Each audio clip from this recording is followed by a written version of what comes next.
தமிழ் சினிமாவில் ரொம்ப கம்மியாக தான் வந்திருக்கு. அதில் இந்த ஃப்ரீடம் 1995 நடந்த ரியல் இன்சிடெண்ட்டில் ஒரு ஃபிக்ஷனாக ஒரு கற்பனை கலந்த கதாபாத்திரங்கள் நடித்தா எப்படி இருக்கும் அப்படின்ற அதை வச்சு தான் இயக்கியிருக்காரு. ஒரு மீடியாவில் என்ன சொல்லணுமோ அதை தான் சொல்ல முடியும். இதை பார்க்கும்போதும் இது மக்கள் எல்லாம் பிடிச்சிருக்கு அப்படின்ற ஒரு விஷயம் வரும்போதும் இந்த மாதிரி இனிஷியேட்டிவ் நடக்கும்ன்ற நம்பிக்கை தான் அது. 1995 ஆகஸ்ட் 14 அன்று வேலூர் கோட்டை வளாகத்திலிருந்து 43 ஈழத்தமிழர்கள் தப்பியதை உண்மை சம்பவத்தை கருப்பொருளாக கொண்டு ஃப்ரீடம் திரைப்படம் உருவாக்கப்பட்டிருக்கிறது. தொடக்கத்திலிருந்து கடைசி வரையில் இந்த திரைப்படம் மிகவும் விறுவிறுப்பாக செல்கிறது. அரச பயங்கரவாதத்தால் சொந்த மண்ணிலும் அடைக்கலம் தேடி வந்த இந்திய மண்ணிலும் கொடும் துயரங்களை சந்தித்தார்கள் என்பதை எண்ணி பார்க்கவே நெஞ்சு பதறுகிறது.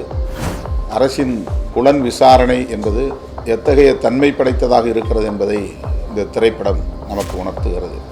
எப்படி அவர்களுக்கு இந்த துணிச்சல் வந்தது என்பதை நினைத்து பார்க்கவே முடியவில்லை. வேலூர் கோட்டை எவ்வளவு பாதுகாப்பானது என்று நமக்கு தெரியும். கோட்டை மதில் சுவர்களை எல்லாம் தாண்டி அகழிகளை தாண்டி தப்பிப்பது என்பது கற்பனை கூட செய்து பார்க்க முடியாத ஒன்று. ஒடுக்குமுறைகள் நமக்கு கொடூரமானவையாக இருக்கிற போது அந்த ஒடுக்குமுறைகளிலிருந்து அரச பயங்கரவாதத்திலிருந்து தப்பிக்க வேண்டும் என்று எண்ணுகிற போது இப்படிப்பட்ட அபாரமான சாதனைகளை செய்ய முடியும் என்பதை ஈழத்தமிழர்கள் ஒவ்வொரு களத்திலும் ஒவ்வொரு சந்தர்ப்பத்திலும் நிரூபித்து காட்டியிருக்கிறார்கள். சௌபாக்யா home and kitchen appliances. Meenakshi academy of higher education and research. Admission open. Apply online. எல்லோருக்கும் வணக்கம். ஃப்ரீடம் பார்த்துருப்பீங்க. நான் முதல்ல சொன்ன மாதிரி தான் இது இந்த மாதிரி படம் இப்படி தான் இருக்கும் அப்படின்ற ஒரு விஷயம். ஒரு ஜெயில் பிரேக் படம் தமிழ் சினிமாவில், இந்த ஆங்கில சினிமாலாம் நிறையா பார்த்துருப்பீங்க. இது தமிழ் சினிமாவில் ரொம்ப கம்மியாக தான் வந்திருக்கு. அதில் இந்த ஃப்ரீடம் இது ரியல் இன்சிடெண்ட்டு 1995 நடந்த ரியல் இன்சிடெண்ட்டில் ஒரு ஃபிக்ஷனாக ஒரு கற்பனை கலந்த கதாபாத்திரங்கள் நடித்தா எப்படி இருக்கும் அப்படின்ற அதை வச்சு தான் டைரக்டர் எனக்கு இதை இயக்கியிருக்காரு. வரும்ன்றனால தான் திருப்பி பண்ணிக்கிட்டு இருக்கோம். அது கண்டிப்பாக வரும்ன்ற நம்பிக்கை இருக்குது. ஏன்னா வெளிநாடுகள்லாம் அதை கொடுக்கும்போது நம்ம ஊரில் நம்ம மக்கள் தமிழ் பேசுகிறவங்களுக்கு அது கொடுத்தா நல்லா இருக்கும்னு நினைக்கிறேன். ஸோ அது கண்டிப்பாக வரும்ன்ற நம்பிக்கை இருக்குது. வரும். கல்யாணம் நடக்கிறது வந்தது. சரி, அது லென்த்தாக இருக்கிறனால நம்ம அதை வெறும் ஆடியோவுக்கு மட்டும்தான் நாங்கள் அந்த பாடல் கொடுத்தோம். ரொம்ப லென்த்து கதை, ரொம்ப நேரம் அங்கே போயிடும். ஏன்னா ஜெயில் கான்சென்ட்ரேட் பண்ணி ஜெயிலில் நடக்கிற விஷயங்களை காமிக்கணும், அங்கே இலங்கையில் காமிக்கிறது கம்மி பண்ணணுன்றதுக்காக அதை கம்மி பண்ணி வச்சு எல்லாம் கற்பனை தான் பண்ணியிருக்காங்கன்றது ஒரு கற்பனை கதாபாத்திரங்கள். அதான் கடைசி உங்களுக்கு போடுறோம். இது ரியல் நடந்த இன்சிடென்ட்டு, ஆனால் கதாபாத்திரங்கள் எல்லாம் கற்பனை அப்படின்ற ஒரு விஷயத்த நம்ம இது பண்ணியிருக்கோம். கதை ஃபுல்லாக இங்கே போகிறனால ஏன்னா ஜெயில் பற்றி அவங்க கஷ்டப்படுறோம். ஏன்னா ட்ரூ ஈவெண்ட்ஸ்னு வச்சுட்டோம். ஸோ அதுக்கப்புறம் இன்னும் ஃபிக்ஷனாக அங்கே போக வேணாம் அப்படின்றதுனால தான் அவங்க முன் கதையை பார்க்கல. ஆல்ரெடி கல்யாணம் பண்ணிட்டு வந்துட்டாங்க. அந்த கல்யாணம் பண்ண பிறகு அந்த ஃபேமிலியோட சேர்ந்தானா சேரலையான்னு ஒன்று காமிக்கணும் பார்த்தீங்களா, அதுக்காக தான் அதை வச்சுட்டோம். ஏன்னா சேர்ற மாதிரி முன்னாடியே பார்த்துட்டிங்கன்னா உங்களுக்கு என்ன சுவாரஸ்யம் இருக்குது. என்னன்னா அவங்க தான் அப்பயே சேர்ந்துட்டாங்களே, இப்போ சேர்ந்தானே அப்படின்றது தெரியும். அதை பிரிச்சே நம்ம காமிக்கும் போது தான் சேரணுன்ற தோணுன்றக்கா அதை வச்சோம். சார் படம் ஒரு மீடியாவில் என்ன சொல்லணுமோ அதை தான் சொல்ல முடியும். இது நடக்கணுன்ற நம்பிக்கை. நீங்கள் முதல் கேட்ட கேள்விக்கு அது நடக்கணும், நடந்தால் சந்தோஷம்ன்ற ஒரு விஷயம். இதை பார்க்கும்போதும் இது மக்கள் எல்லாம் பிடிச்சிருக்கு அப்படின்ற ஒரு விஷயம் வரும்போதும் இந்த மாதிரி இனிஷியேட்டிவ் நடக்கும்ன்ற நம்பிக்கை தான் அது. இல்லை அதுதான் சொல்கிறேன். அவங்க அவங்களும் தமிழ் பேசி தான் வர்றாங்க. வெளிநாடுகளில் அவங்களுக்கெல்லாம் குடியுரிமை கொடுக்குறாங்க, அவங்களுக்கு கொடுக்குறாங்க, வெளிநாடுகளில் கொடுக்கப்படுது. அப்போ நம்ம மொழி பேசுகிறவங்க, நமக்காக இருக்கிறவங்க, நம்ம மொழி பேசுகிறவங்க என்னோட ஆளு தானே, என்னுடைய இனம். அப்போ அவங்களுக்கு கொடுக்கலாம்ன்ற ஒரு விஷயம். அவங்கள வெளிநாடு இன்னொரு கண்ட்ரியிலேருந்து வர்றாங்க அப்படிலாம் பார்க்கக்கூடாது. என் மொழியை பேசுகிறவங்க இங்கேருந்து தான் போயிருப்பாங்க, இல்லை அங்கேயே இருந்தாலுமே என்னுடைய மொழி பேசுகிறவங்களுக்கு அவங்களுக்கு குடியுரிமை கொடுத்தா நல்லாயிருக்கும். ஸோ நான் இந்த மாதிரி படங்கள் டூரிஸ்ட் ஃபேமிலி, இப்போ ஃப்ரீடம் இதெல்லாம் பண்ணும்போது இது நடந்தால் சந்தோஷம். இது ஆனால் முயற்சி நாங்கள் செஞ்சுக்கிட்டே இருப்போம். இங்கே ஏதாவது ஒரு படத்தில் இந்த மாதிரி சொல்லிக்கிட்டே இருப்போம். எப்போவுமே நீங்கள் அப்படியே எடுக்க முடியாது. எல்லா கேரக்டர்ஸ்க்கும் அதே நேம் வைக்கணும். உண்மை சம்பவம்னா எல்லாருக்கும் அந்த பேரும் அதே வைக்கணும், எல்லாம் வைக்கணும். காட்சி அமைப்பும் அதே மாதிரி தான் இருக்கணும். இதில் அந்த கேரக்டர், என்னோட கேரக்டர்லாம் ஃபிக்ஷன். ஸோ அப்போ ஆப்போசிட் கேரக்டரும் ஃபிக்ஷன் தான். எல்லாமே அதில் வர்ற கேரக்டருக்கு ஃபிக்ஷன். ஏன்னா யாரும் அவங்க தப்பிச்சதுன்னு கேள்விப்பட்டிருந்தான். பேப்பர் செய்தி மட்டும்தான் நமக்கு இருக்குது. இப்போ இருக்கிற மாதிரி மீடியா இருந்துச்சுன்னா அவங்க யார், அவங்க முகம் எப்படின்னு தெரியும். ஸோ அதனால அது அதனால தழுவல். டூரிஸ்ட் ஃபேமிலியில் எதுவும் சில கதாநாயகி கூட இருந்தாலும் சின்ன இருந்தாங்களா சார், ரெண்டுமே based on true events. True ஈவெண்ட்ஸ்ன்னு போட்ட பிறகுவே ஒன்றுமே கதாநாயகனோட ஒன்றும் பண்ண முடியாது சார். கதாநாயகனாக இருக்கிறத விட கதை நாயகனாக இருக்கணும்னு ஆசைப்பட்றேன். அதுதான் சார் ஒன்று. அதனால தான் இப்படி படங்கள் நான் பண்ண முடியுது. இல்லாட்டினா வெறும் கதாநாயகம்னா எனக்கு யூஸ்வலான கதை அப்படி தான் வந்திருக்கும். கதை நான் என்ன பண்ணேன், அவங்க எழுதின கதைக்குள்ளே போய் நான் ஃபிட்டாக இருந்தேன். ரொம்ப சந்தோஷமாக இருக்குது. நீங்கள் பார்த்து எங்களை வாழ்த்துனதுக்கு ரொம்ப நன்றியை தெரிவிச்சுக்கிறோம். தேங்க்யூ. விஜய் கணபதி பிக்சர்ஸ், பாண்டியன் பரசுராமன் தயாரிப்பில் சத்யசிவா அவர்களின் இயக்கத்தில் நடிகர் சசிகுமார், நடிகை லிஜோ மோல் ஆகியோர் நடித்திருக்கிற ஃப்ரீடம் திரைப்படம் ஜூலை 10ஆம் தேதி திரைக்கு வருகிறது. சிறப்பு காட்சியாக இன்று அந்த திரைப்படத்தை காணுகிற வாய்ப்பு கிடைத்தது. இந்த வாய்ப்பை ஏற்படுத்தி தந்த இயக்குனர் சத்யசிவா, இணை இயக்குனர் விஜய் பிரசாத், தம்பி குணா உள்ளிட்ட தோழர்களுக்கு முதலில் என்னுடைய நன்றியை தெரிவித்துக் கொள்கிறேன். இயக்குனர் நடிகர் சசிகுமார் அவர்களுக்கும் என்னுடைய நன்றி. 1995 ஆகஸ்ட் 14 அன்று வேலூர் கோட்டை வளாகத்திலிருந்து 43 ஈழத்தமிழர்கள் தப்பியதை, உண்மை சம்பவத்தை கருப்பொருளாக கொண்டு ஃப்ரீடம் திரைப்படம் உருவாக்கப்பட்டிருக்கிறது. தொடக்கத்திலிருந்து கடைசி வரையில் இந்த திரைப்படம் மிகவும் விறுவிறுப்பாக செல்கிறது.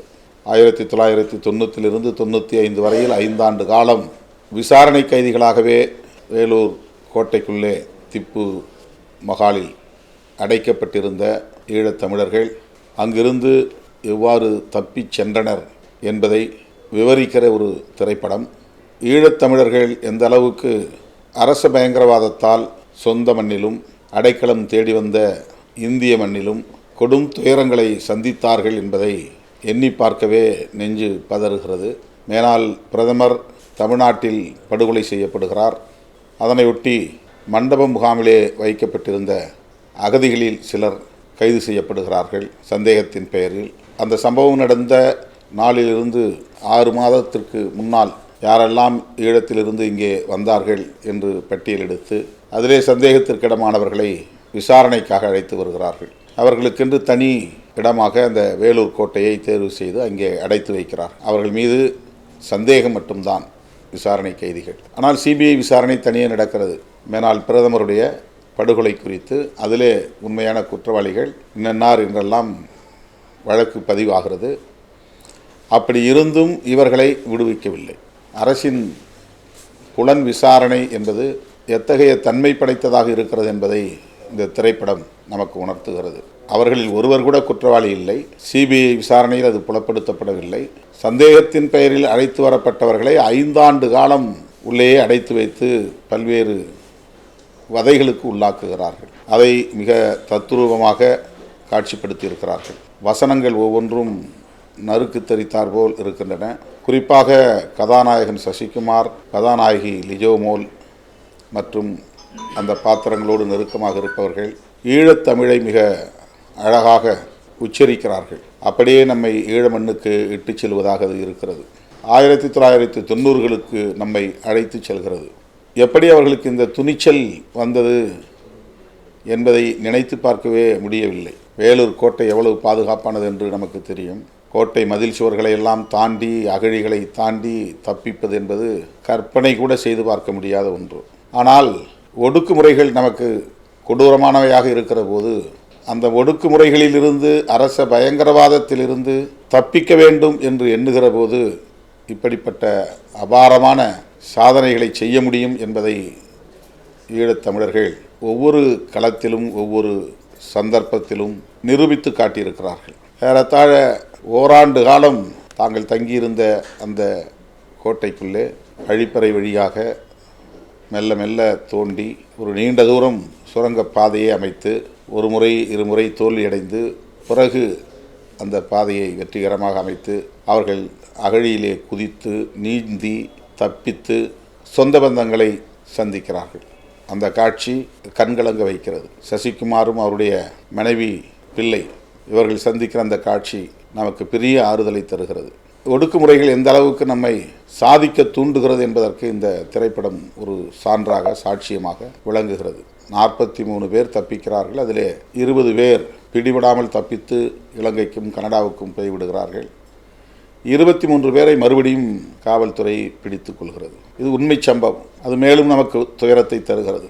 43 பேருமே தப்பித்து போயிருந்தால் நமக்கு பெரும் ஆறுதலாக இருந்திருக்கும். கதாநாயகன் சசிகுமார் மாறன் என்கிற பாத்திரத்தில் நடிக்கிறார். இலங்கையிலே, அதாவது ஈழத்திலே, தமிழினத்திற்கு எதிரான ஒடுக்குமுறை, பெண்களுக்கு எதிரான பாலியல் வல்லுறவு, அதிலே ஒரு சம்பவத்தில் காவல்துறையினர் மீது அவர் நடத்திய தாக்குதல், அங்கே அவர் கைது செய்யப்படுகிறார். 8 மாதத்திற்கு பிறகு வெளியே வருகிற போது அவருடைய கிராமமே சூறையாடப்பட்டு தீக்கிரையாகி கிடக்கின்றன. கர்ப்பிணியாக இருந்த தன்னுடைய மனைவி தமிழ்நாட்டுக்கு தப்பி வந்து விடுகிறார். இங்கே வந்த பிறகு மண்டபம் அகதி முகாமிலே அவருக்கு ஒரு குழந்தை பிறக்கிறது. அந்த குழந்தையை அவர் 5 ஆண்டுகளுக்கு பிறகு சந்திக்கிறார். அந்த குழந்தை பேசுகிற தமிழ், குடும்பத்தில் உள்ள இந்த பாச பிணைப்பு, அப்பாவுக்காக முகம் பார்க்காத ஒரு தந்தையை பார்க்க வேண்டும் என்கிற அந்த ஏக்கம், கணவனை காண வேண்டும் என்று துடிக்கிற கதாநாயகியின் அந்த பதைப்பு நம்மை மிகவும் உருக வைக்கிறது, பதற வைக்கிறது. தமிழர்கள், ஈழத்தமிழர்கள் எப்படியெல்லாம் கொடுமைகளை சந்தித்திருக்கிறார்கள், இன்னல்களை, துயரங்களை சந்தித்திருக்கிறார்கள், அவற்றையெல்லாம் எப்படி எதிர்கொண்டு சாதனைகளாக ஆக்கியிருக்கிறார்கள் என்று நம்மை ஆழமாக சிந்திக்க வைக்கிறது.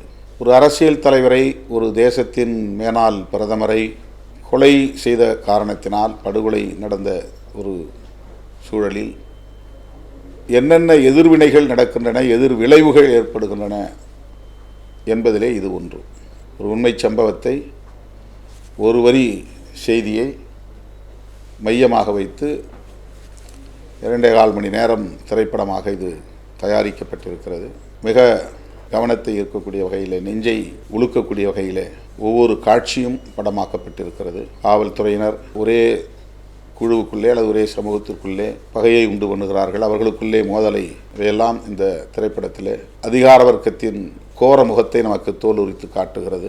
ஈழத்தமிழர்களின் துயரம் பெரும் துயரம் என்பதை நமக்கு மீள்பதிவாக இந்த திரைப்படம் அமைந்திருக்கிறது. ஒவ்வொரு தமிழனையும் இது உழுக்கும். ஈழத்தமிழர்கள் சந்தித்த இன்னல்கள் எத்தகைய தன்மை வாய்ந்ததாக இருக்கிறது என்பதை உணர வைக்கும். இந்த திரைப்படத்தை இயக்கிய சத்யசிவா அவர்களை நான் நெஞ்சார பாராட்டுகிறேன். உலகமெங்கும் வாழுகிற ஒட்டுமொத்த தமிழர்களும் இந்த திரைப்படத்தை காண வேண்டும். இந்த படைப்பாளர்களை ஊக்கப்படுத்த வேண்டும். ஒரு வசனம் என் நெஞ்சிலே ஆழமாக பதிந்திருக்கிறது.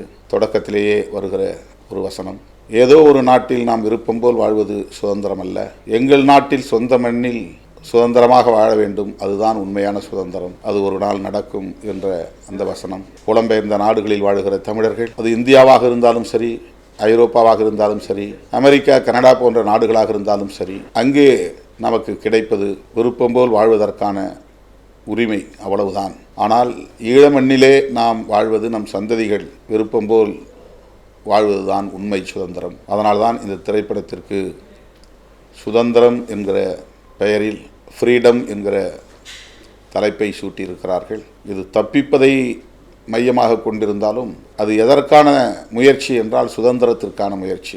அந்த 43 பேருக்கான சுதந்திரம் அல்ல, ஒட்டுமொத்த ஈழத்தமிழர்களுக்கான விடுதலை. இந்த விடுதலை என்கிற அந்த உணர்வுக்கு புலம்பெயர்ந்த தமிழர்கள் ஆட்பட்டிருக்கிறார்கள். என்றாவது ஒரு நாள் ஈழம் மலரும், அந்த மண்ணிலே போய் நாம் வாழ முடியும் என்கிற ஏக்கத்தோடு இருக்கிறார்கள், வேட்கையோடு இருக்கிறார்கள். அதை நாம் அறிவோம். அத்தகைய தமிழர்கள் தமிழ் மண்ணில், ஈழ மண்ணில் வாழ வேண்டும் என்று துடிக்கிற தமிழ் சொந்தங்கள் இந்த திரைப்படத்தை வரவேற்கவும் ஊக்கப்படுத்தவும் முன்வர வேண்டும் என்று நான் உரிமையோடு வேண்டுகோள் விடுக்கிறேன். சசிகுமார் அவர்களையும் அவரோடு இந்த திரைப்படத்தில் பங்கேற்ற அனைத்து படைப்பாளர்களையும் கலைஞர்களையும், குறிப்பாக இயக்குனர் சத்யசிவா மற்றும் அந்த இயக்கத்திற்கு துணை இருந்த தோழர்கள் யாவரையும் நான் பாராட்டுகிறேன், வாழ்த்துகிறேன். Saubhagya Home and Kitchen Appliances. Meenakshi Academy of Higher Education and Research. Admission open. Apply online.